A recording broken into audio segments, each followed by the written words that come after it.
ওই যে জঙ্গি এমপি যাচ্ছে, আল্লাহ নবীর সুন্নত এবং এই পোশাক কোনোদিন জঙ্গির অ্যাসেম্বল হতে পারে না। জানার সবাই এই সংসদের মান ক্ষুণ্ণ হয়েছে আমি মনে করছি।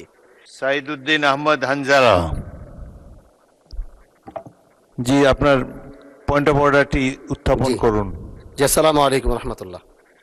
মাননীয় স্পিকার, আপনাকে ধন্যবাদ। আমি প্রথমবার দাঁড়িয়ে কথা বলছি, আসলে এভাবে কথা বলতে চাইনি, চেয়েছিলাম যখন আমার সময় আসবে আনুষ্ঠানিকতার ভাবে একটু সুন্দরভাবে কথা বলবো, কিন্তু দুঃখের সাথে বলতে হচ্ছে আমি গত 30শে মার্চ আপনার সহধর্মিনী, আল্লাহ তাকে জান্নাতের আলা মাকাম নাসিব করে, আমি তার জন্য দোয়া করি। তিনার জানাজায় আমি এসেছিলাম এবং উপস্থিত হয়েছিলাম।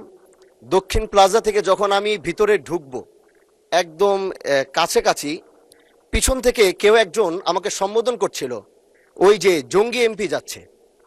তো এই বিষয়টা আসলে এইভাবে আসতো না। তো একটু পর থেকে সোশ্যাল মিডিয়াতে দেখলাম যে এই বিষয়ে খুব লেখালেখি এবং এই ভিডিওটা নিয়ে খুব আলোচনা চলছে, যেটি জাতীয় সংসদের একজন রানিং এমপিকে সংসদের কাছে যখন জঙ্গি বলে সম্বোধন করা হয়, আর এটার জন্যে এই সংসদের মান ক্ষুণ্ণ হয়েছে আমি মনে করছি।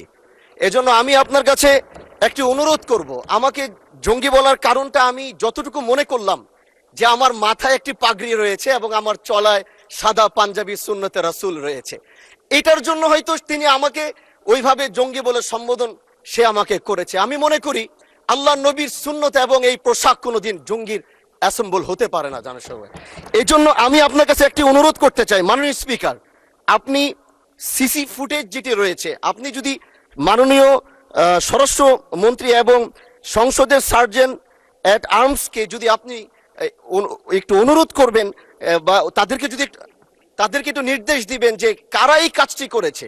অবশ্যই এই কাজটি এই জন্য করেছে যেন এখানে আমাদের বিরোধী দল যারা রয়েছেন এখানে তাদেরকেও হয়তো তাদের সম্মান ক্ষুণ্ণ করার জন্য হতে পারে, ওখানে প্রশাসন দাঁড়িয়েছিল, প্রশাসনের সম্মান ক্ষুণ্ণ করার জন্য হতে পারে। এই জন্য আমি চাচ্ছিলাম একটি সঠিক তদন্ত যদি আপনার মাধ্যমে নির্দেশনা আসতো তাহলে এই বিষয়টি ক্লিয়ার হতো। ধন্যবাদ। মাননীয় সদস্য, বিষয়টি অবশ্যই অত্যন্ত দুঃখজনক।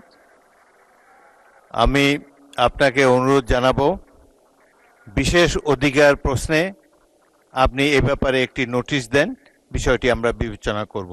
বিশেষ ধন্যবাদ।